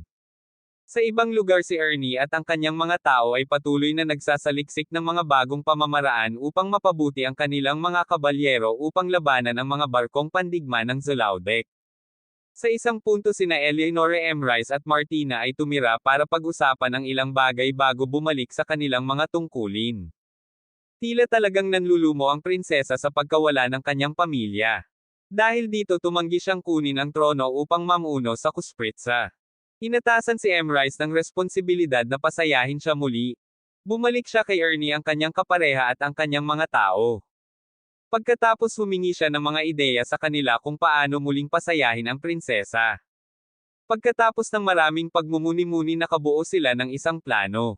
Nilapitan siya ni Archie ang kanyang kauna-unahang knight para pasayahin siya. Nang makita siya sinabi sa kanya ni Eleonora na hindi siya maaaring maging masaya habang maraming sundalo ang nagbubuhos ng kanilang dugo para sa bansa. Nagpa siya si Archie na sumubok ng ibang ruta. Hinawakan niya ang kanyang kamay at ipinakita siya sa paligid ng pagawaan. Pagkatapos magpalipis ng buong araw sa labas tinanong ni Eleonora si Archie kung bakit siya naging mabait sa kanya. Sinabi sa kanya ni Archie na ito ay dahil siya ay isang espesyal na tao para sa kanya walang higit pa walang mas kaunti. Nang gabing iyon inatasan ni Catalina si Kerhilt at ang kanyang mga alipors ng isang bagong trabaho. Dapat nilang subaybayan ang Silhouette Knights at kunin ang prinsesa ng Kuspritsa mula sa kanila buhay man o patay. Tumanggi si Kerhilt na kunin ang trabaho dahil nakikita kung gaano ito kahirap. Gayunpaman nag-aalok sa kanya si Catalina na hindi niya napigilan kaya agad siyang pumasok sa trabaho. Nang gabi ring iyon ipinadala niya ang isa sa kanyang mga assassin upang patayin ang prinsesa sa kanyang pagtulog. Sadly for him he is caught red-handed by Archie and subdued. Pansamantala ang iba pang mga mersenaryo ay pumuslit sa pagawaan upang kunin ang Silhouette Knights. Si Ernie at ang kanyang mga tao ay nagsisinungaling at naghihintay na mahulog sila sa kanilang mga bitag. Kapag nasa malalim na sila inaatake nila silang lahat at nabawi ang kontrol sa kanilang Silhouette Knights. Si Kerhill pagkatapos marinig ang kanyang mga tao na nababaliw ay nagpasya na labanan ang kanyang mga kaaway. Natagpuan niya si Edgar at ang kanyang Earl Cumber na sinusubaybayan siya at nagpasyang labanan siya sa pag-aakalang ito ay katulad ng huling pagkakataon. Nakalulungkot para sa kanya hindi dahil hindi siya hahayaan ni Edgar na manalo sa pagkakataong ito. Masyadong nasasabik si Kerhill at bulag na inatake si Edgar. Sinasamantala ito ni Edgar at ginagamit ito laban sa kanya. Kinabukasan pinasalamatan ni Eleanor si Ernie at ang kanyang mga tao sa muling pagligtas sa kanya sa pangalawang pagkakataon. Sa pagkakataong ito tumangala siya at nagpasyang umupo sa trono ng kaharian ng kanyang ama. Sa kabilang dulo ng mundo si Cristobal ay nakatanggap ng mahalagang impormasyon mula sa kanyang kapatid na babae si Catalina. Ito ay naghihikayat sa kanya na puntahan ang Pesky na si Ernie at ang kanyang banda ng mga inhinyero ng Little Mary. Pinagrally niya ang kanyang mga kabalyero at nagmarcha patungo sa bayan ng Nisher. Sa kanilang pagpunta doon tumakbo sila sa ilang maliliit na bayan sa kaharian ng Kushperchen at pinunasan ang mga ito sa balat ng lupa bago ipagpatuloy ang kanilang paglalakbay patungo sa bayan ng prinsesa. Ang fleet ni Cristobal ay binubuo ng 7 barkong pandigma kasama ang kanyang sarili ay inihatid sa gitna at lumapit sila sa bayan ng Nisher sa kalaliman ng gabi. Gayunpaman sa kanilang pagtataka tahimik ang buong bayan. Nang malapit na sila binibigyan ni Ernie ang kanyang mga tao ng hudyat na mag-strike. Halos kaagad sina Archie Addy Hammerdud at ilang iba pa ay naglalayon at nagpaputok ng mga sibat sa kalangitan upang mabutas ang mga barkong pandigma sa unahan nila. Ang mga sibat na ito ay nagawang ibagsak ang mga barkong 5 at 7. Pagkatapos muling nikarga ng pangkat ni Ernie ang kanilang mga sibat at nagpatuloy sa pagpapaputok. Nananatiling naguguluhan si To dahil hindi niya inaasahan ang ganoong bagay mula kay Ernie. Matapos magdusa ng mabibigat na pag-atake ang mga barko ay napilitang i-deploy ang Tyrantos. Sa sandaling makarating ang Silhouette Knight sa lupa si Edgar at ang iba pa ay lumabas mula sa pagtatago upang salakayin ang Silhouette Knights. Si Ernie ay nasisiraan na rin ng loob at handang sumama sa laban. Pinapilot niya ang kanyang demonyong Ikaruga at lumipad patungo sa mga barkong pandigma. Si Gages ay patuloy na nag-eespiya sa kanyang mahigpit na kaaway at nagmumura pa sa kanya. Sa isang segundo sinira ni Ernie ang 2 pang barko. Iminungkahi ng mga general ni Cristobal na umatras sila ngunit ang pagmamataas ni Cristobal ay hindi pumayag na gawin niya ang ganoong bagay. Sa halip inutusan niya ang kanyang mga tauhan sa lupa na patuloy na lumipat patungo sa bayan upang durugan ang prinsesa. Pinakawalan ni Emrys ang kanyang Golden Knight at pinunasan ang ilan pang mga tauhan ni Cristobal. Hindi nagtagal sina Archie Addy at maging si Ernie ay sumali sa labanan sa lupa. Sa huli napilitang umatras si Cristobal at ginawa niya ito sa kahihiyan. Sa halip na sundan siya sinabihan ni Gages ang kanyang mga tauhan na ihinto ang pagsunod sa barko at panoorin kung ano ang mangyayari sa ngayon. Sa sandaling iyon sinibat ng mga tao ni Ernie ang barko ni Cristobal at pinabagal ang kanilang sinugod siya ni Ernie at tuluyang ikinabit ang sarili sa barko. Matapos masecure ang kanyang foothold sa barko inihanda niya ang kanyang sarili upang sirain ito sa wakas. Sa sandaling iyon pumasok si Cristobal sa kanyang Silhouette Knight at sumakay sa kanyang barko upang salakayin ng Night Runner si Ernie. Dinala ni Ernie ang laban kay Cristobal at ginamit ang kapangyarihan ng kanyang mech sa buong lawak nito. Sa isang punto sa laban huminto si Cristobal at sinubukang dalhin si Ernie sa kanyang tabi. Gayunpaman ipinaliwanag ni Ernie kung gaano siya kahalaga sa kaharian ng Fremble at ipinaalam nito kay Cristobal na hindi siya mabibili. Inis na inis siya kaya minumura niya si Ernie. Si Ernie ay nananatiling cool at binibigyan siya ng opsyon na sumuko na parang duwag. Ibaba niya ang kanyang kabalyero at isusuko ito kay Ernie para maligtas ang kanyang buhay. Naasar si Cristobal kay Ernie kaya napagpasyahan niyang isabotahe ang sarili. Binaril niya ang katawan ng kanyang barkong pandigma at bumaba kasama nito. Nagulat ang general ng digmaan at si Gages na ito ang kanilang mahal na prinsipe. Nagpakamatay lang si Cristobal para iligtas ang kanyang pride. Nang makita ito sila ay umatras at nabubuhay upang lumaban sa panibagong araw. Kinabukasan bumalik ang mga bayani sa Necia upang batiin si Reyna Eleonora. Natarante si Eleonora matapos makitang sugatan si Archie at sinubukan niyang gamutin ang mga sugat nito. Matapos ipaliwanag ang sitwasyon kay Catalina nangako si Gages na pagbayaran ng mga taong pumatay sa kanyang kapatid ang kanilang mga kasalanan. Binibigyan siya ni Catalina ng akses sa lahat ng kailangan niya para makabuo ng ultimate weapon. Ang pagkamatay ng Prinsipe Cristobal ay nagpabalik sa hukbo ng Zalotec sa kanilang kaharian. Sa kabilang banda si Eleonora at ang kanyang mga kabalyero ay pinupuri at sinasamba ng mga tao ng Fontaine habang nakuha nila ang kanilang mga lupain mula sa kaaway. Isang araw formal na isinumpa ni Archie ang kanyang katapatan kay Eleonora at pinahintulutan siyang umakyat sa podium upang tugunan ang mga tao ng Necia at Fontaine. Sa talumpati iniaalok niya ang kanyang sarili at ang mga serbisyo ng kanyang mahal na kabalyero upang muling itayo ang bansa upang maging mas mahusay kaysa sa dati. Pagkatapos nito bumalik sa trabaho si Ernie at ang iba pa. Sa pagkakataong ito nakahanap si Ernie ng kakaibang berdeng material na tinatawag niyang ethrite.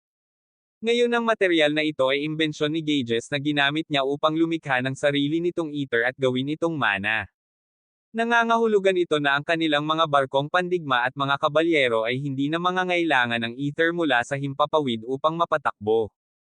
Naguguluhan si Ernie sa imbensyon na ito at sa wakas ay iniugnay ito sa kung bakit at paano ginawa ang mga barkong levitate.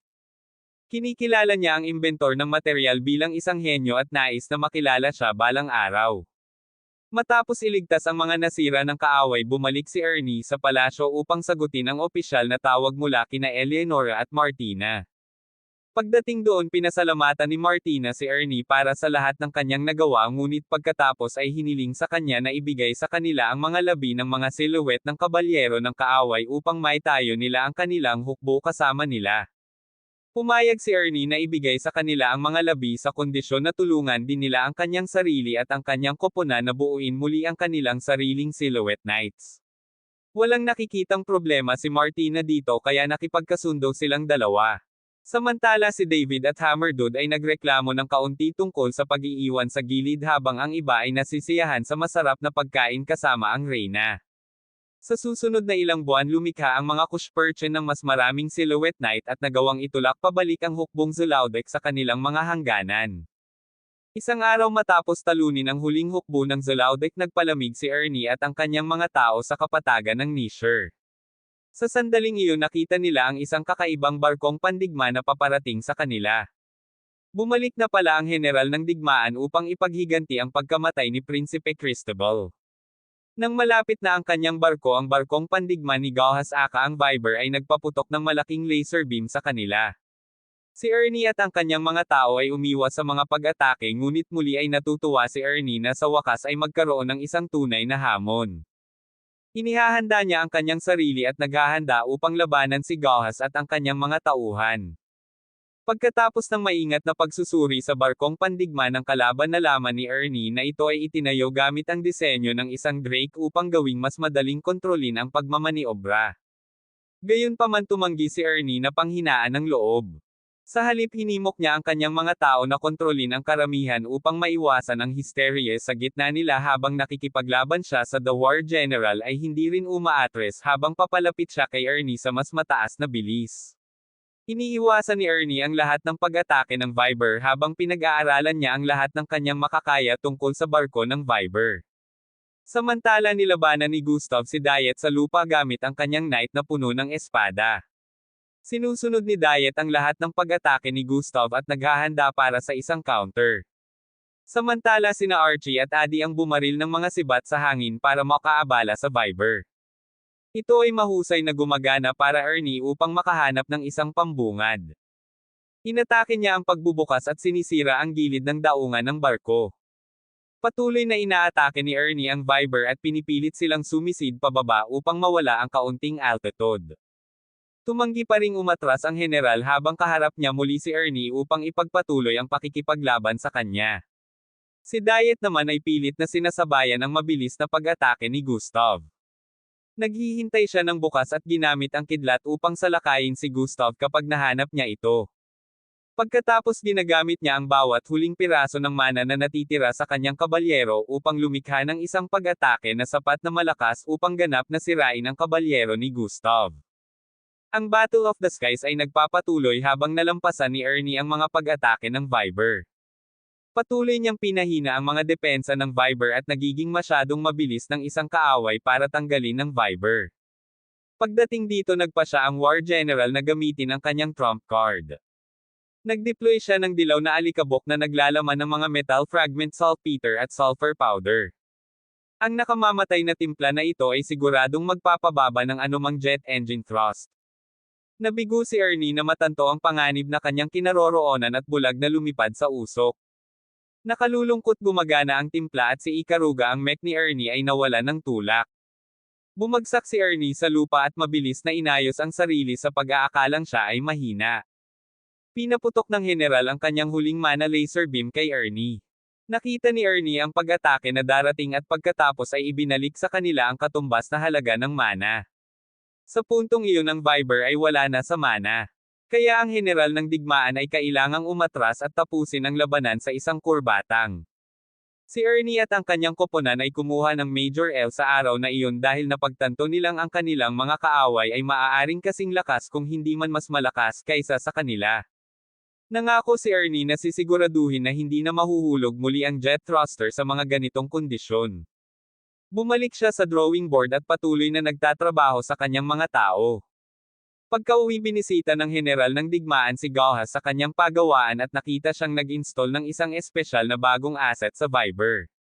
Sa pagkakataong ito tinawag ni Gahas ang kanyang imbensyon na Blood Grail, isang mas malaking aether reactor na may higit sa sapat na kapangyarihan upang pabagsakin ang anumang demonyo o jet thruster. Ang general ng digmaan na kalaunan ay nakilala bilang si Delio ay nagpapasalamat kay Gahas sa paglikha ng gayong epektibong kahalimo upang tulungan sila sa kanilang pakikipaglaban kay Ernie. Pansamantala isinasama ni Catalina si Gustav sa isang lihim na silid kung saan makikita ang silhouette knight ng Royal Family Holcolorex. Tinitigan ni Gustav ang maringal na kabalyero at labis na nasasabik nang bigyan siya ni Catalina ng pagmamay-ari nito. Sa sandaling iyon inaayos ni Ernie ang isang pulong sa kanyang mga tao upang pag-usapan ang mga plano sa labanan at iba pa. Ipinaliwanag niya sa kanyang mga tao na nilagyan na niya ng filter ang jet thruster kaya hindi na sila dapat mag-alala tungkol sa usok ng kamatayan. Sa halip sundin na lang nila ang bawat galaw niya para mapabagsak ang kalaban. Sa isang punto ang buong koponan ay naging labis na natakot sa pag-atake sa kaaway ng direkta. Gayunpaman pumasok si Eleonora at isinuko ang kanyang sarili at ang kanyang hukbo upang tumulong na mapabagsak ang kaaway. Ang bawat tao ay agad na nakikita ang maliwanag na bahagi ng plano at salamat sa Reyna para sa pagdating sa clutch. Sa susunod na eksena nakipag-usap si Eleonora sa kanyang mga tao at hinikayat silang seryosohin ang kanilang susunod na laban.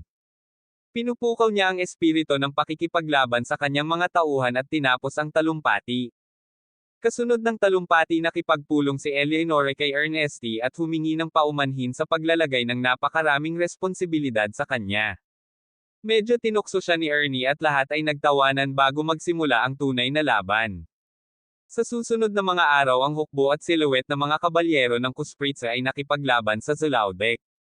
Salungat ang mga espada at nahuhulog ang mga kabalyero sa isang gabi sa panahon ng labanan. Si Commander Kunitz mula sa hukbo ni Eleonora ay namumuno sa isang tagong koponan kasama ang Asher Hawks upang makalusot kay Delvenkal at ibaba ito mula sa loob. Mukhang gumagana ng kaunti ang planong ito. Gayunpaman mabilis na tumabi ang mga bagay nang tuluyang lumapit ang Drake kay Delvenkal. Si Ernie at ang kanyang mga tao ay sumakay din sa kanilang sariling levitate warship at humarap sa Drake. Si Ernie sa kabilang banda ay nagpapilot sa kanyang Ikaruga at inihahanda ang kanyang sarili para sa round 2 ng kanyang digmaan kay Gahas. Matapos magpalitan ng mga salita sa isa't isa parehong sinimulan ni Ernesty at Gahas ang kanilang malaking laban. Samantala inutusan ni David ang kanyang mga tao na pabagsakin ang ulupong gamit ang kanilang anti-airship. Mabilis silang nakita ng ulupong at pinaputukan sila ng mga bala. Hinayaan ni David na makalapit ng husto ang kanyang barko at pagkatapos ay lumiko ng napakabilis sa kanan. Hinahabol ng ulupong ang barko at umakyat sa mga ulap isang angkop na altitude para sa kanila upang lumabas ng lahat. Sinimulan ng mga tauhan ni Ernie ang kanilang pag-atake sa pamamagitan ng pagpapaputok ng mga sibat ng sibat patungo sa ulupong at pinahintulutan ng ulupong na barilin ang sibat. Matapos gawin ito ang mga globule ng langis ay tumalsik sa katawan ng ulupong. Pagkatapos ay binaril ni Ernie at ng kanyang mga tao ang mga globules gamit ang mga ball ang apoy upang sunugin ang mga ito. Sa loob ng ilang segundo ang buong katawan ng ulupong ay natatakpan ng apoy. Lalong lumalapit si Ernesty sa kanila at naghahanda para sa kanyang huling preemptive strike. Bago siya makalapit hinimok ni Gaha si Dalijos na gamitin ang Blood Grail Reactor. Ang general ng digmaan habang pinag-iisip ang gamitin ang mga ito nalaman na ang kanilang lungsod sa ibaba ay nakapasok mula sa loob. Ibinigay niya ang utos na ilabas ang grail ng dugo at hayaan itong kumalas. Ang Blood Grail ay lumilikha ng pulang aura sa paligid ng ulupong at nagbibigay ito ng mas malaking hitsura.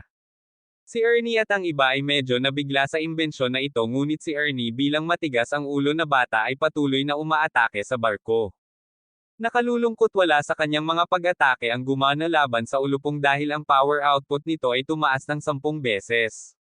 Bumalik sa lupa humarap si Edgar sa eskrimador na si Gustav.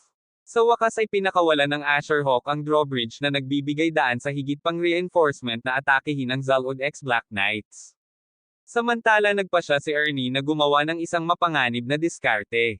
Pinagaan niya ang kanyang ikaruga binunot ang kanyang dalawang pronged na sibat niload ito ng maraming mana upang lumikha ng kidlat at sinisingil ang aura ng ulupong para tumago sa aura at atakihin ang tunay na punto ng barko. So far so good. Gumagana ang plano ni Ernie habang tinutusok niya ang malakas na aura at inaatake ang totoong barko. Ang away ni Gustav at Edgar ay umiinit sa bawat minuto. Pilit na sinasabayan ni Edgar ang mabilis na pag-atake ni Gustav. Sa isang punto sa huli ay hawak niya ang mga espada ni Gustav sa lugar at binitag si Gustav para sa isang papasok na pag-atake mula sa ibang tao. Bago maalis ni Gustav ang kanyang sarili sa sitwasyon dumating si Imrise at itinaboy siya palayo sa kanyang Silhouette Knight. Sa ilang metro lamang ang pagitan niya at ng tunay na barkong ulupong sinalakay ni Ernie ang barko gamit ang lahat ng mayroon siya. Nagawa niyang mapunta ang maraming beam sa Viper ship at sinisira ang Blood Grail aura. Kapag tapos na siya sa barko ang natitira na lang ay sapat na kapangyarihan para mapilot ang barko para sa isang huling pagtakbo. Inamin ni Dolorios ang pagkatalo ngunit pagkatapos ay nagpa siya na ibagsak ang barko sa kuta at patayin si Eleanor sa pagsabog. Sa kabutihang palad mabilis na naintindihan ni Ernie ang kanyang plano kaya't sinundan niya ito pababa ng mga ulap upang pigilan siya. Naabutan ni Ernie ang barko at pinalakas ang kanyang mga jet thruster sa buong lakas nito habang kinokontra niya ang bilis ng barko upang pabagalin ito. Gayunpaman hindi ito sapat para pigilan si Dolorios habang patuloy niyang pinapaputok ang kanyang mga purple beam sa base ng Reyna. Si Archie nang hindi nag-iisip ay pumasok sa kanyang Centurion Knight at sumugod patungo sa sabungan. Doon pinutol niya si Dolorios mula sa mga kontrol at sa wakas ay pinahintulutan ang barko na ay redirect ni Ernie sa isang ligtas na lokasyon kung saan bumagsak.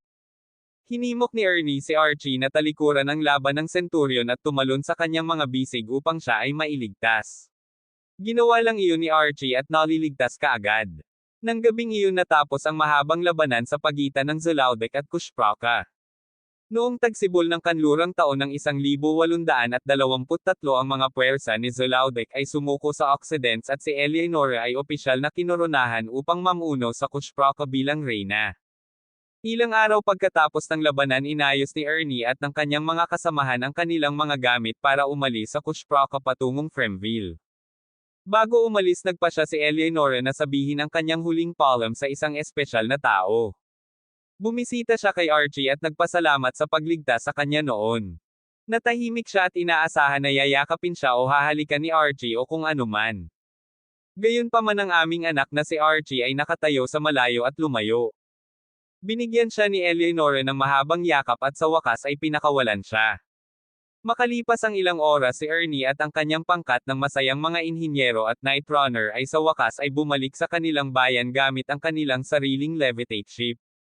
Sa kabilang banda naabutan ni Gage si Ernie at ang kanyang mga tao patungo sa Fremville.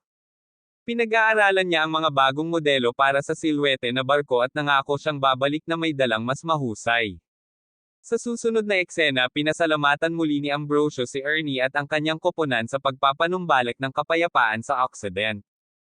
Humingi siya ng reward kay Ernie at humiling si Ernie na bigyan siya ng isang maliit na lab para sa kanya at sa kanyang team. Matapos makuha ang kanyang laboratorio, hinikayat ni Ernie ang kanyang koponan na patuloy na lumaban at lumikha ng higit pang mga kabalyero upang matupad ang lahat ng kanilang mga pangarap. Sa susunod na ilang buwan, mas produce si Ernie ng mga levitate ship at pinapayagan ang mga komersyal na flight sa mga bansa.